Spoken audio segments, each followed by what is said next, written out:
last episode we gave all NBA teams, and I want to make this very clear for the second time. That all NBA team and this all defensive team that I put together, they're not set in stone.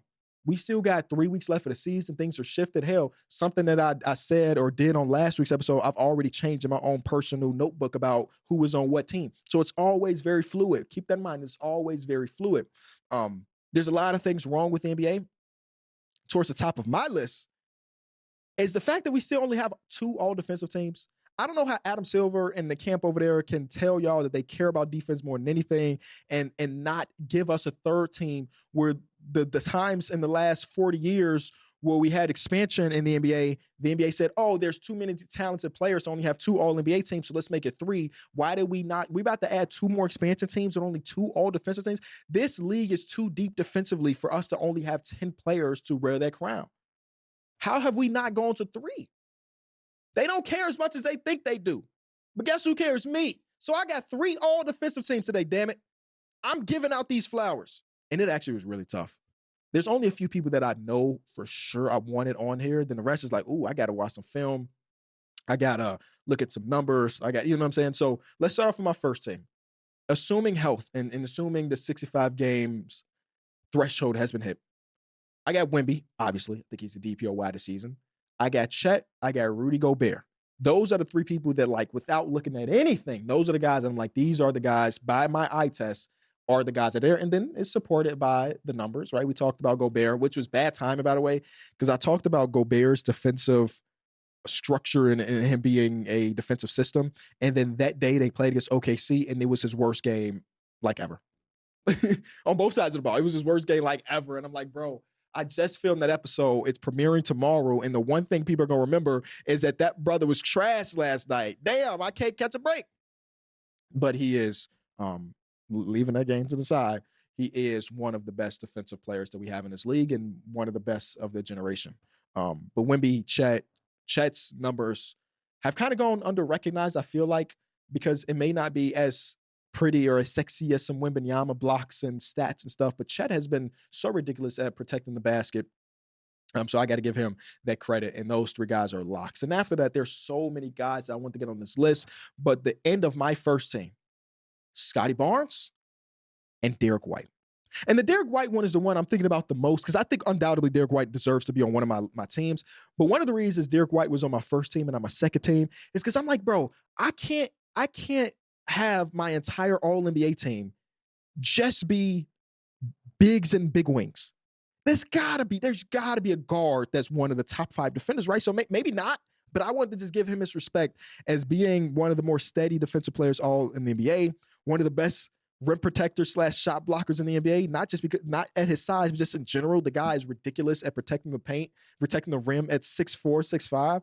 So he's had an amazing season, even if the jump shot ain't been falling as good as you want. He's still one of the best, I don't know, 30 play. I don't know what number you would have Derrick White, but he's really high on that list. So I did give him the nod. And in Scotty Barnes, I think one thing that I really appreciate about Scotty is that no matter what he is asked to do defensively, he's able to do that. You know, what's the word for that? Versatility? Yeah, he's one of the most versatile defenders in all of basketball, right? Maybe he is number 1. Because I've seen games where he is straight up picking up the lead guard, and I've seen games where this team that they're playing against doesn't have a great lead guard, so instead he's guarding a 4 or he's guarding a 5, and every single one of these matchups he's doing an amazing job at. There's been multiple games this season where he's got a game-winning steal or stop or block, and he's just been incredible as a defensive player. So, you know, even though I said those first 3 were locks, Scotty Barnes is the closest person to not being a complete lock, but a lock. You know what I'm saying? So that's my first team. Starting off with second team, I do have Bam Adebayo. I think that, you know, one of the major things that we got on last episode where you're talking about defensive systems, I got a few comments saying, Kenny, what do you think about Bam Adebayo as a defensive system?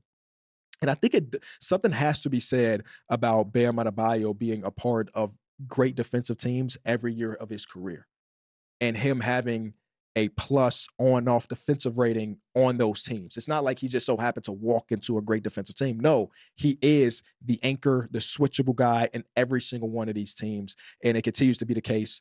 And I kind of feel bad for not having him on my list last year. Part of that was like, I just hated watching the Heat last year, and that was, some to his doing because his offense just wasn't at the same level. And, I think that because of all NBA selections like Anthony Edwards and Kay Cunningham might not make it because of injury at 65. I think Bam Adebayo might make an all NBA team because of it. Defense has been great. And then he scored 83 points in the game this season. Kind of nuts.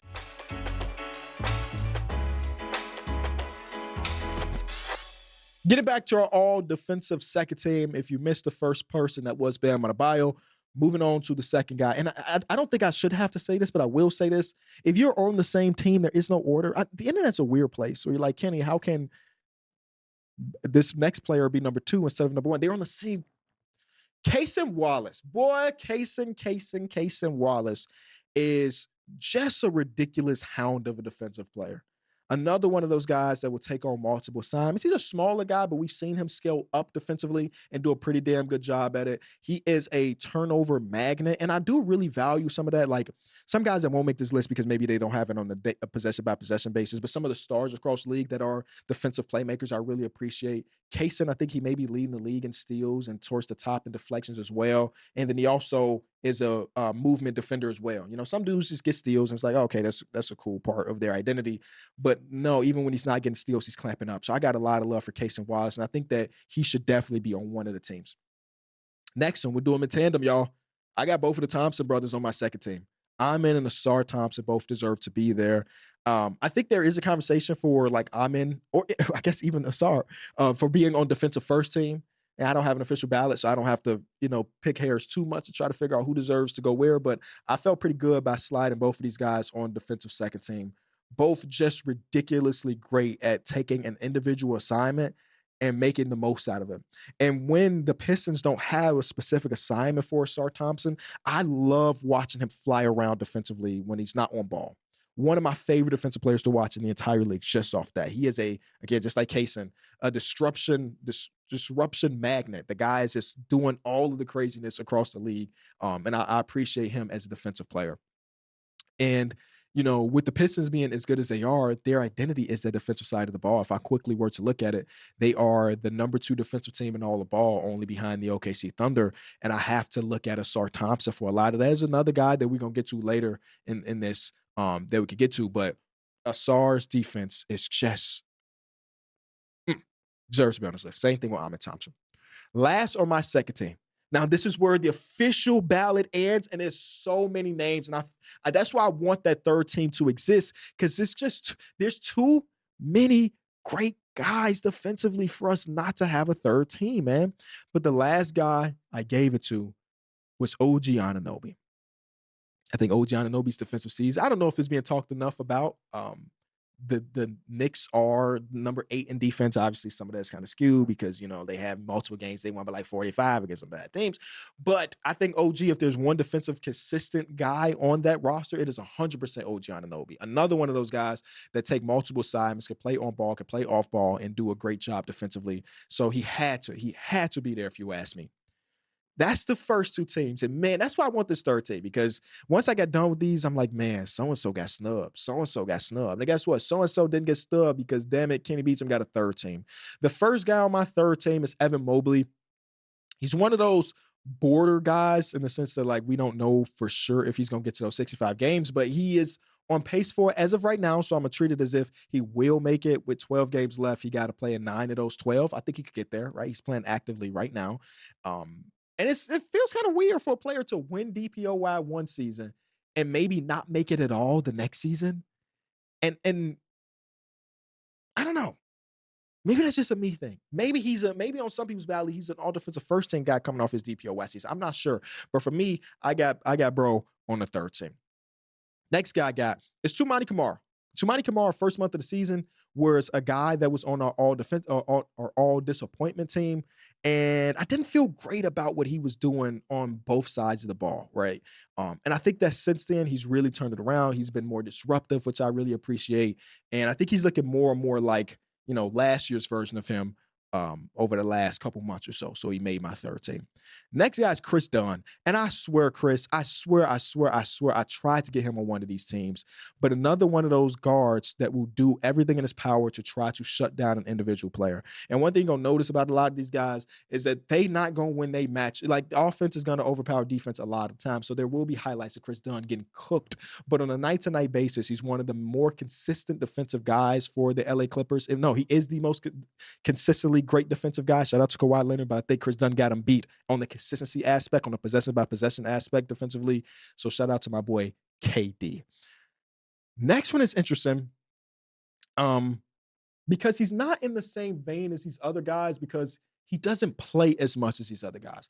And while I truly do believe he's one of our league's best defensive players, the fact that he is an off the bench guy, it just takes it down just a little bit because the minutes that he's playing is not equivalent to the minutes that a Gobert or a Chet or a Wemby are playing, guys that are playing 30-plus minutes a game. So it is Isaiah Stewart. Isaiah Stewart, I truly do believe he's one of our best defensive guys, but he's just not in a role where he can play, 1,800 minutes, 2,000 minutes in a season. And I think I got to look at that a little bit as we're trying to, differentiate a guy that should make it and shouldn't make it when it is that close. So he ends up on my third team. He said himself he thinks he's the best defensive player in the world. And I'm not there, but I think he is a guy that is well deserving to be in the conversations for an all defensive team. And then the last guy I have on all defensive third team is Jaden McDaniels, who still gets after it on a night-to-night basis. It was a tough one, man. There's some big snubs. Lou Dort snubbed. But you know what, Lou? I'm not messing with the other stuff, so this is not your year. Draymond Green, still really good on that side of the ball. If anything, if he's not making my first two, he's in conversation for a fictional third team. Stephon Castle, another guy that just sit in that chair and say, this is my assignment, bet I'm going to lock his ass up. Some of the numbers, I didn't have them on my personal list. Some of the numbers love Oso Ighodaro, and I feel like I got to lock into some more Suns games to specifically see what the hell Ighodaro is doing for him to be, like, he's in the tier with some of the guys that's on my first team defensively according to the metrics. And that's why, again, I try to weigh both. And I got to get back to my eye test to see what the hell he's been really up to. So, yeah, shout out to everybody that I mentioned. There's going to be, like, Dyson Daniels. Dyson Daniels in a weird spot of a season where I think a lot of the conversation about Dyson Daniels is about his lack of jump shooting, and best believe is really, really bad. But for him to be, and I'm just looking this up right now because I didn't know what it was for sure. The team is 7 points better offensively with him on the court, even with his lack of jump shot. That's the best marker of his career by a wide margin. And the defense, they're better, of course, with him defensively on the court. So it's just like, even if he's not making jump shots, it has to be something said about maybe progression other places. I think it is really easy for us as fans to look at one specific feature, and it's a big feature when it comes to 2026 basketball, don't get me wrong, and be like, that's disappointing that he can't do this. But there's also other parts of basketball I feel like Dyson Daniels has been showcasing, specifically in this little streak that they were just on, that 11-game win streak. So those are my teams. It was really hard to figure it out. But again, with 3 weeks left, I'll put together in stone actual list. Here's a real quick recap. First team, Wemby, Chet, Gobert, Barnes, White. Not Kobe, but Derrick. Second team, Bam, Kaysen, Amen, Asar, and OG.